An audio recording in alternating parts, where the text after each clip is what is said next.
Hello students, मैं अंजलि पयाल स्वागत करती हूँ आपका आईसीटी वर्चुअल क्लासरूम देहरादून से। कैसे हैं आप सब लोग? उम्मीद करती हूँ आप सब लोग अच्छे होंगे और अपनी लाइफ में बहुत बेहतर कुछ कर रहे होंगे। आज हम बात कर रहे हैं क्लास 12 की केमिस्ट्री की, और जैसे कि हम जानते हैं यहाँ पर इलेक्ट्रोकेमिस्ट्री के इंपॉर्टेंट क्वेश्चंस पर हम लोग बात कर रहे हैं कि क्या क्या क्वेश्चंस यहाँ पर बनते हैं। उन्हीं को आज के सेशन में लेकर चलते हैं।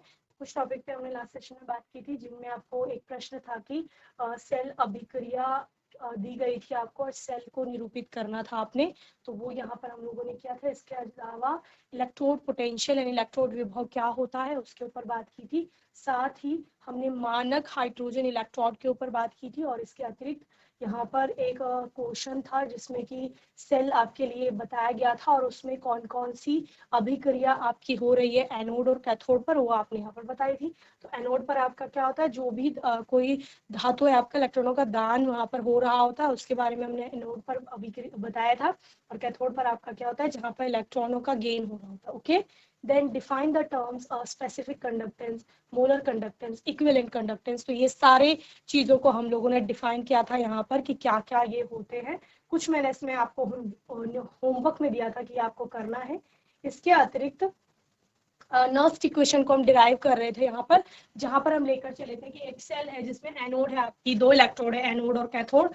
सपोज यहाँ पर एनोड आपकी जिंक है, जिंक से एन मोल इलेक्ट्रॉन कहाँ ट्रांसफर हो रहे हैं, कैथोड पर हो रहे हैं, जहां पर आपने बोला दोनों के विभवांतर को सेल विभव कह रहे हैं, और उसको क्या है, वो ई सेल से हम उसको निरूपित करते हैं। इसके अलावा जिंक एन मोल इलेक्ट्रॉन का दान करता है, जो कि n मोल इलेक्ट्रॉन पर आवेश कितना होगा, एक इलेक्ट्रॉन पर आपका आवेश 1.6 इंटू 10⁻⁹ कूलम होता है। तो वहां पर n मोल में कितना होगा, 0.02 इंटू 10⁻23। ठीक है ना, इतने आप पार्टिकल्स की बात कर रहे हैं। इसके बाद n मोल इलेक्ट्रॉन का मतलब क्या है, n मोल इलेक्ट्रॉन पर आवेश कितना होगा, तो जो एक इलेक्ट्रॉन पर आवेश है उससे आप मल्टीप्लाई कर देंगे वो आपके 1 मोल की जो वैल्यू है उससे। ठीक है ना, तो ये आपका आ जाएगा 9। Now what is 1 Faraday, 1 Faraday क्या है आपका, तो एक मोल इलेक्ट्रॉन का जो आवेश है उसको आप 1 फेराडे बोल रहे हैं यहाँ पर। ठीक है ना, तो n मोल इलेक्ट्रॉन का आवेश कितना होगा, तो एक मोल इलेक्ट्रॉन का आवेश 1f 1 फेराडे, सो n मोल इलेक्ट्रॉन का आवेश nf। ठीक है ना, तो nf आपने यहाँ पर निकाल लिया था। इसके अतिरिक्त एनोड से कैथोड पर इलेक्ट्रॉन भेजने में आपको कुछ ना कुछ कार्य किया जाएगा, तो वो कार्य क्या होगा, कार्य बराबर आपने बोला आवेश गुणा विभवांतर हो जाएगा। तो आवेश हमारा कितना है, nf आवेश आपने बोला। ठीक है ना, तो nf इंटू विभवांतर क्या था, जो हमने ई सेल सेल विभव जिसे बोला, तो nf इंटू ई सेल। तो यहाँ पर आपका we know that delta G is equal to minus nf E cell होता है। ठीक है ना, सो अगर गिब्स ऊर्जा में परिवर्तन डेल्टा जी है, तो मानव गिब्स ऊर्जा में परिवर्तन क्या होता है, डेल्टा जी नॉट। तो delta G naught is equal to minus nf E not cell. E not cell क्या है, मानक परिस्थितियों में। ठीक है, मानक परिस्थितियों में सेल विभव जो होगा, मानक सेल विभव, वो आपका क्या हो जाएगा, ई नॉट सेल हो जाता है। ठीक है ना, तो इतना हमने यहाँ पर डिराइव कर लिया था। Then we know that E cell equals to क्या होता है, E cathode minus E anode. ठीक है ना, आप बोलते हैं E right minus E left, E not cell आपका क्या हो जाता है, E not cathode minus E not. ठीक है ना, इसके अतिरिक्त आप एक इक्वेशन जानते हैं, delta G is equal to, यहाँ पर delta G is equal to delta G naught plus R T L N Q. ठीक है, ये आपकी इक्वेशन होती है, वी नो दैट। और ये सब आपने 11th क्लास में पढ़ा हुआ है, पहले भी हम इस चैप्टर में ये पढ़ चुके हैं। और L N Q is equal to, we know that L N Q is equal to log base E Q, ये हो जाएगा। और अगर आप लॉग बेस ई क्यू की वैल्यू निकालेंगे तो आप क्या कर देते हैं, वहां पर 2.303 इंटू लॉग 10 क्यू आप इसको कर देते हैं। ठीक है ना, तो ये क्या हो जाएगा, लॉग बेस 10 क्यू, और यहाँ पर मल्टीप्लाई कर देंगे किससे, मल्टीप्लाई कर देंगे 2.303। ठीक है ना, तो ये वैल्यू आप यहाँ पुट कर देंगे तो क्या आ जाएगा आपका, delta G is equal to delta G naught plus 2.303 R T log base 10 Q. ठीक है, ये आपकी इक्वेशन आ जाएगी। ओके, चलिए अब हम यहाँ पर एक समीकरण मान लेते हैं। समीकरण है आपकी A plus B gives small c, ठीक है ना। तो ये आपकी इक्वेशन है। इक्वेशन में आप अगर आप Q की वैल्यू निकालना चाहेंगे, ठीक है, तो Q की वैल्यू क्या होती है, ये जो Q है ना, इसकी वैल्यू क्या होती है, तो इसकी वैल्यू होती है concentration upon of product upon Q is equal to, we know that concentration of product, ठीक है, upon concentration of reactants, okay, that is सांद्रता, उत्पाद की सांद्रता बटे अभिकारक की सांद्रता,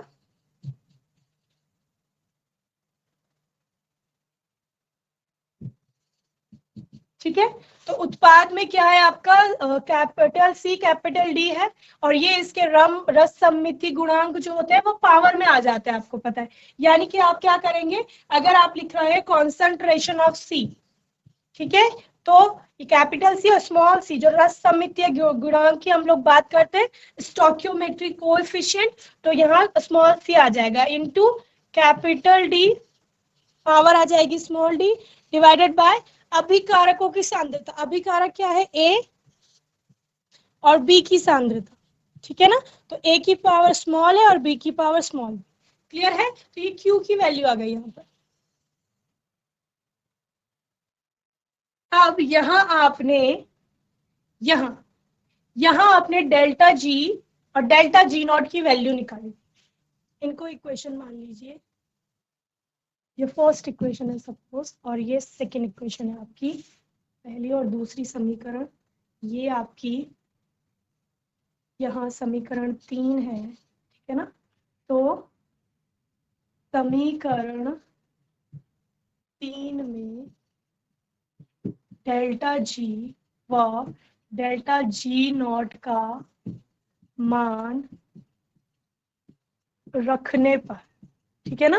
क्या कहा हमने, समीकरण 3 में, समीकरण 3 ये है, इस समीकरण 3 में डेल्टा जी और डेल्टा जी नॉट का मान रखने पर डेल्टा जी इक्वल टू था आपका माइनस एन एफ ई से, delta G naught is equal to minus N F E naught से, ओके। तो वही आपको वैल्यू यहाँ पुट करनी है, तो क्या हो जाएगा, minus N F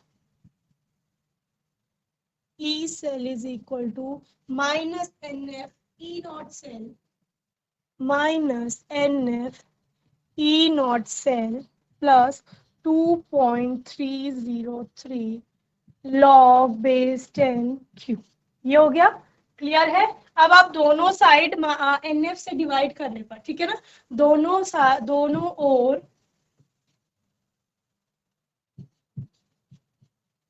N F से भाग देने पर,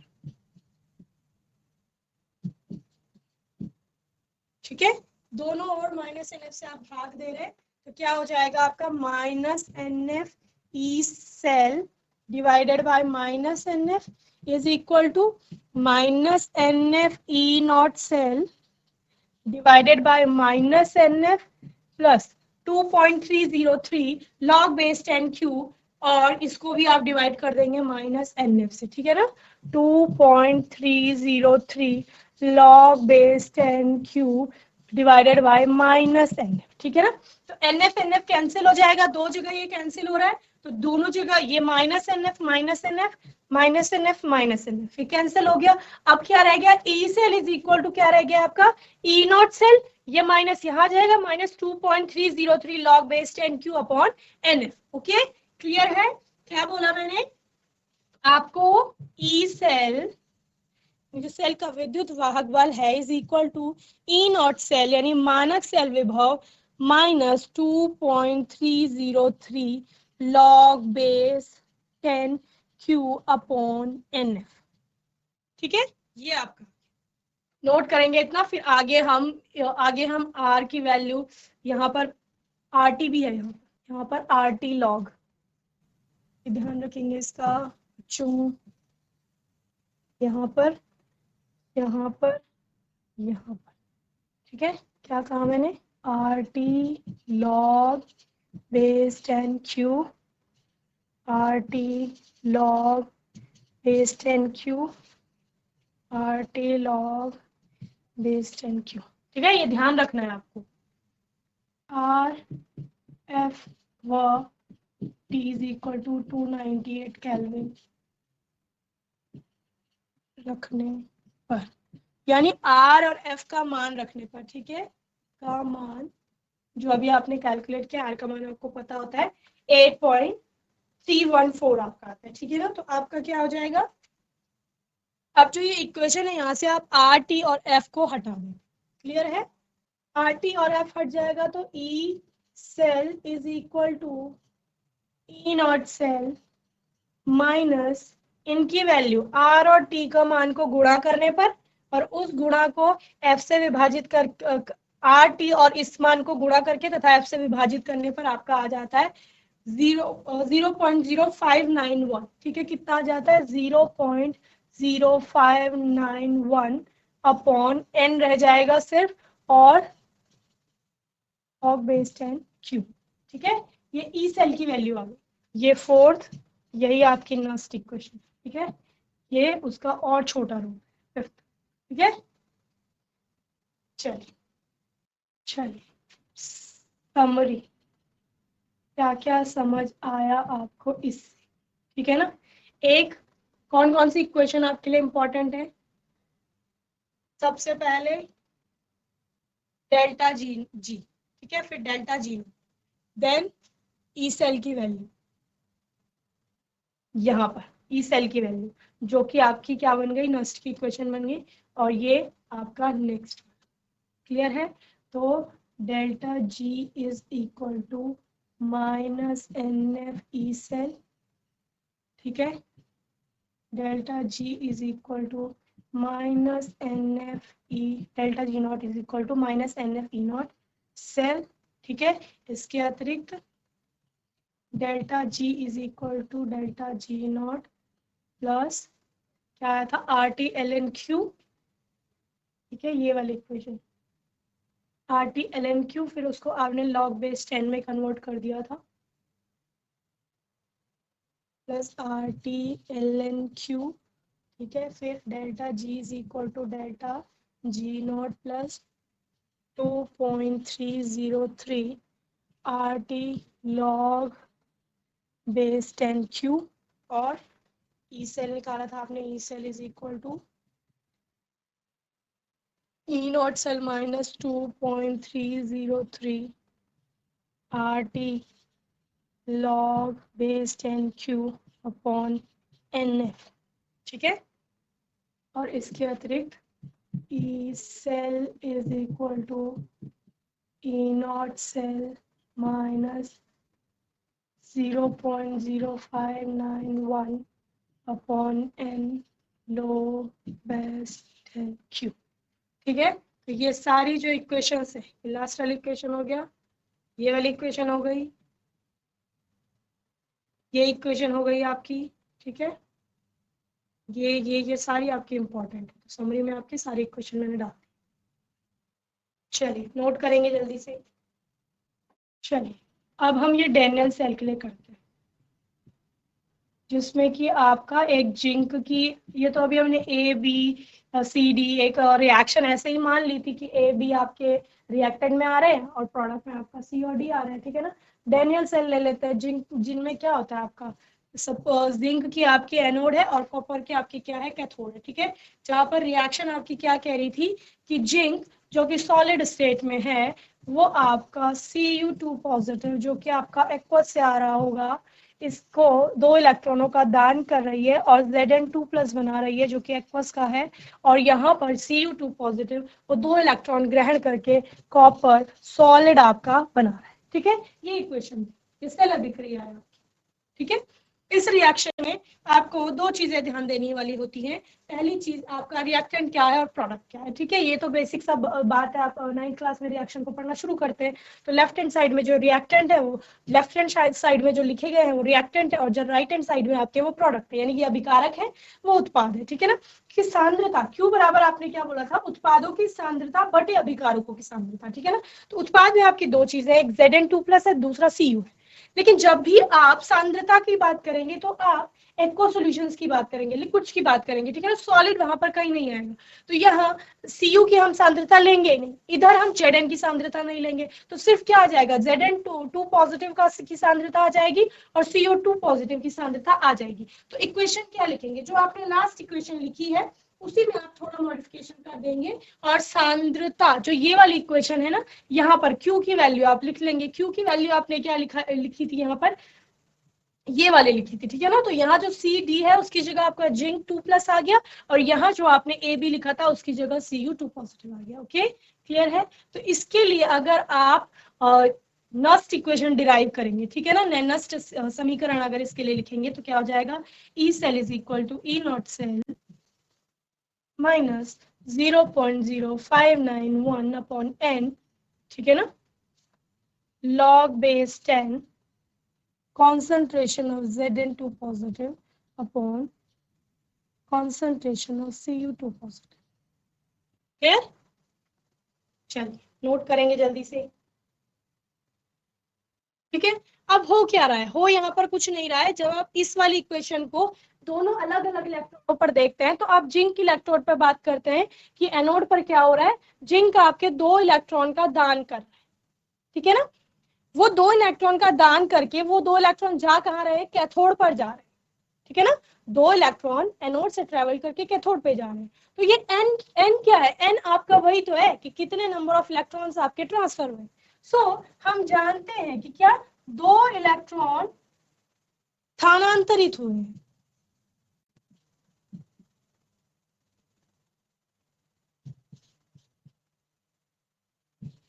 तो n इज इक्वल टू 2, ठीक है।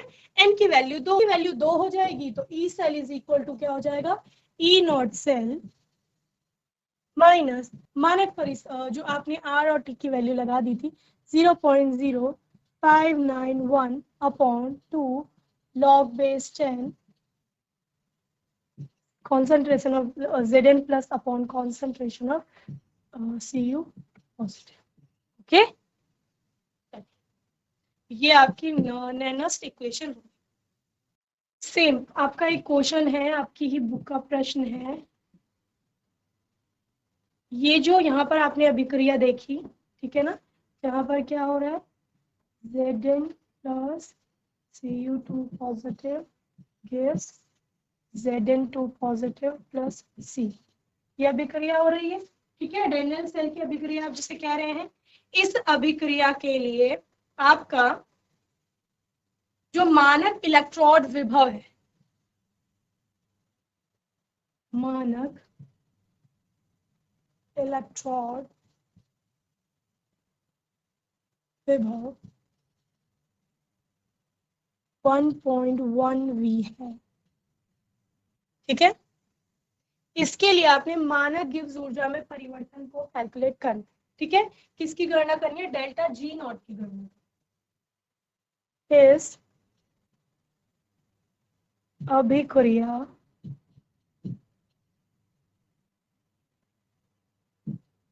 के लिए मानक गिब्स ऊर्जा का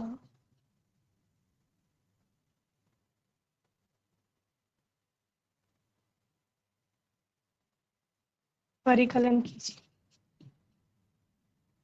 ठीक है।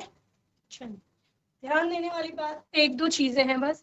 पहली चीज, मानक इलेक्ट्रोड विभव यानी E नॉट सेल की वैल्यू आपके पास है, ठीक है ना। हल में आप जब सॉल्यूशन निकालेंगे तो क्या क्या बताएंगे, पहले दिया गया है, गिवन आपको क्या क्या है, मानक इलेक्ट्रोड विभव,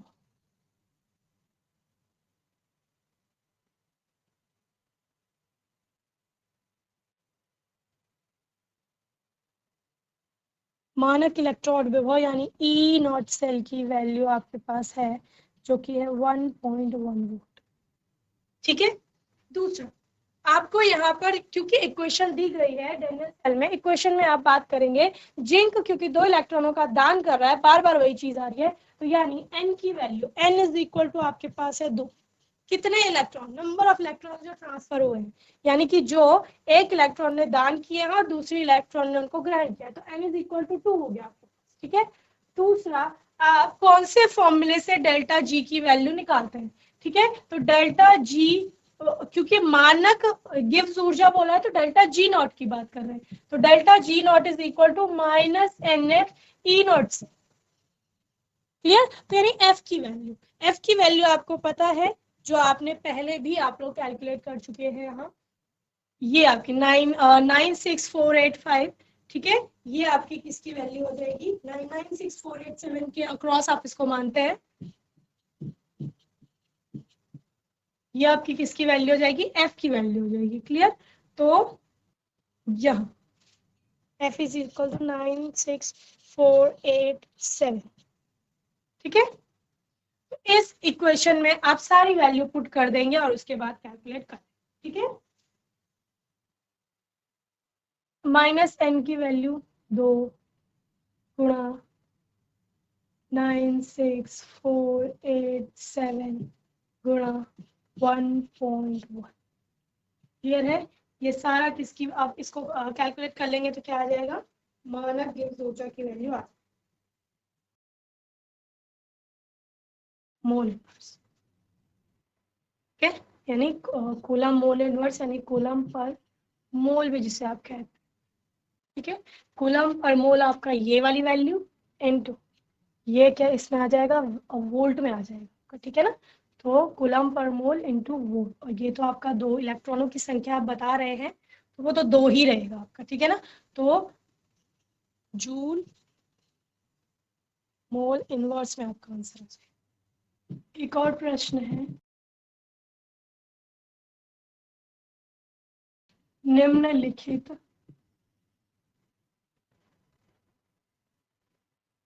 अभिक्रिया वाले सेल का निरूपण कीजिए, ठीक है। अभिक्रिया है आपके पास, magnesium OAG positive gives Mg2 positive plus 2Ag, okay, 2Ag लिखे। तो ये क्या हो गया, ये सॉलिड, ये आपका एक्वस, ये एक्वस, ये सॉलिड, ठीक है। दो चीजों की सांद्रता यहाँ पर चाहिए, जो जो एक्वस में है आपको उनकी, ठीक है। और इसके लिए ई सेल का परिकलन आपको करना है, जबकि ई नॉट सेल की वैल्यू दी गई है। क्या क्या बोला मैंने, एक तो कॉन्सेंट्रेशन बताया गया इसका 0.0001 m, ठीक है, किसका 2Ag पॉजिटिव का, ठीक है, कि सिल्वर का जो आयन है वहां पर उसका कॉन्सेंट्रेशन कितना है। दूसरा Mg2 पॉजिटिव जो आपका एक्वस में है, जो प्रोडक्ट में आपको मिल रहा है, उसका भी आपको कॉन्सेंट्रेशन बताया गया है, दैट इज 0.130 m, ठीक है ना, ये दिया गया है।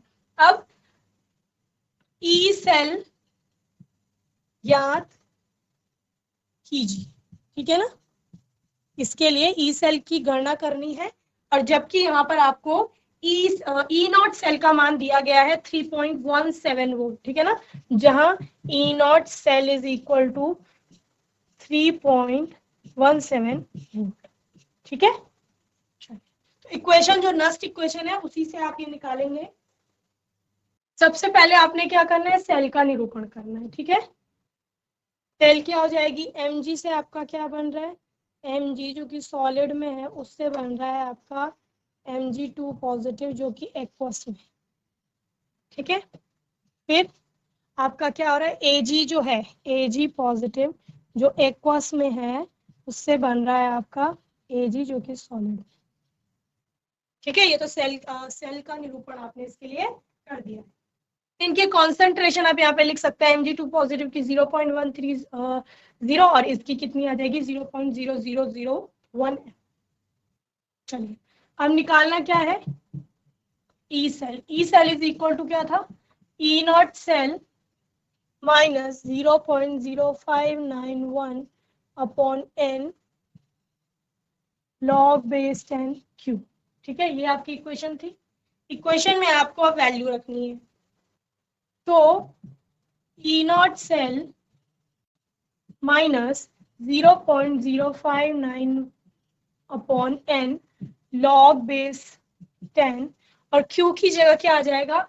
q की जगह आपका आ जाएगा इसका जो मान है बटे इसका मान। ठीक है, यानी आपने क्या बोला था? Concentration of Mg2 plus upon concentration of Ag plus, और इसकी पावर भी आ जाएगी। ठीक है, जो उसका हमने क्या बोला था रस सममितीय गुणांक होता है वो पावर में आ जाता है। क्लियर है? रस सममितीय गुणांक क्योंकि 2 है, यहाँ देखिए दो मॉलिक्यूल बन रहे हैं Ag के, तो वो हमने पावर में लिया है। अब नाउ ई नॉट सेल की वैल्यू जैसे कि यहाँ दिखाया गया 3.17 वोल्ट, 3.17 माइनस 0.059, n की वैल्यू 2 log बेस 10, यहाँ पर Mg2 और पॉजिटिव, उसका मान कितना है यहाँ दिया गया है 0.130, 0.130 अपॉन 0.0001 और उसके पावर। ठीक है ना, ये कैलकुलेट कर लेंगे आप, ये क्या आ जाएगा ई सेल का मान आ जाए। ठीक है ना, वोल्ट, कितने वोल्ट आपका आंसर आ जाए। क्लियर है? तो इसी तरह का कोई भी क्वेश्चन देखो क्या क्या करा इसमें। एक तो हमने नस्ट की इक्वेशन का डिराइव किया आज, क्या नस्ट की इक्वेशन होती है। कभी कभी एक नंबर में वो यही पूछ लेता है कि नस्ट की इक्वेशन लिखो, तो आप लिख देंगे। ठीक है ना, इसके अतिरिक्त अगर डेनियल सेल के लिए बोला है कि नस्ट की इक्वेशन का डेरिवेशन कीजिए तो वो आप कर देंगे। किसी अदर सेल के लिए आपको बोला गया है, विक्रिया दी गई है, तब भी आप कर लेंगे इजीली।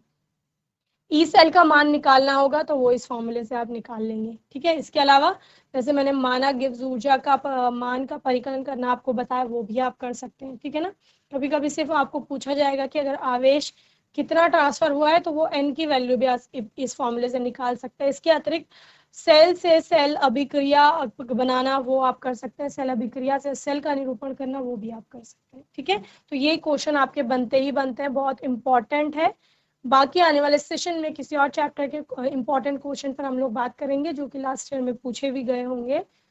बाकी आपका कोई डाउट होगा, क्वेश्चन होगा तो आप सेशन में पूछ लेंगे, और तब तक के लिए आईसीटी वर्चुअल क्लासरूम से जुड़ने के लिए धन्यवाद।